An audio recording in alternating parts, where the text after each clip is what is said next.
Once the clinical manifestations of diabetes is recognized by the diabetic patient that something is happening in the foot, it is important to reach the hospital early so that the clinician or the surgeon can identify the problem and quickly treat the problem.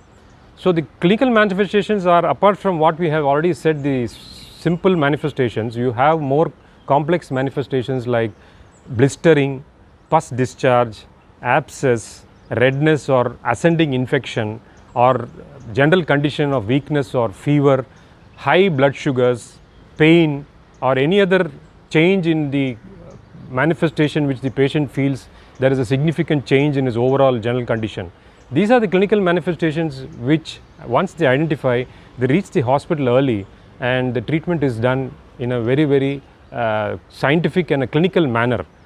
Once they reach the hospital, what is done in the hospital is, there are two segments of patients. One is you can treat the diabetic foot as an outpatient, another is you can treat it as an inpatient. As an outpatient, it usually includes identifying the problem, doing simple investigations like blood tests or a culture test or an X-ray, and also it includes taking a sample of blood to know the blood sugar level, and also prescribing antibiotics, dressings, and these are all the outpatient methods which can be followed for treating a diabetic foot. Most of the patients are treated as an outpatient basis and they do become well.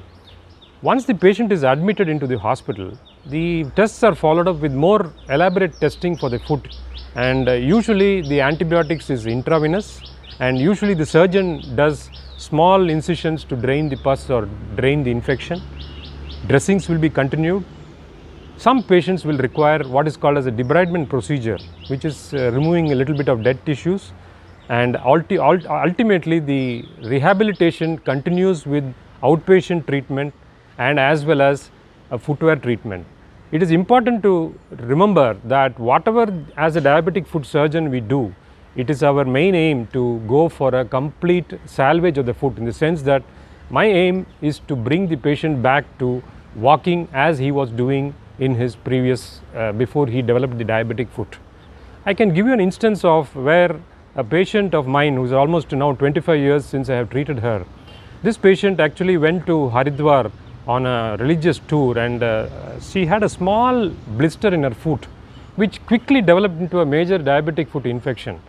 But thanks to them, they immediately reached the hospital at the earliest opportunity, and it was a major surgery. I will not go into the details of the surgery she had. It was done in a very systematic and a clinical manner, and she has completely come back to normal walking. And the best part is, whenever I drive across the road, she stays close to my house in the hospital where I work, and whenever I drive, sometimes I see her crossing the road. It gives me great pleasure to see that I was able to make her an independent person despite her age and what she came to the hospital with a major problem. It gives me very heartening to note that she is crossing a major MG road in the middle of a traffic, which really it heartens me and gives me more encouragement to save more foots in future.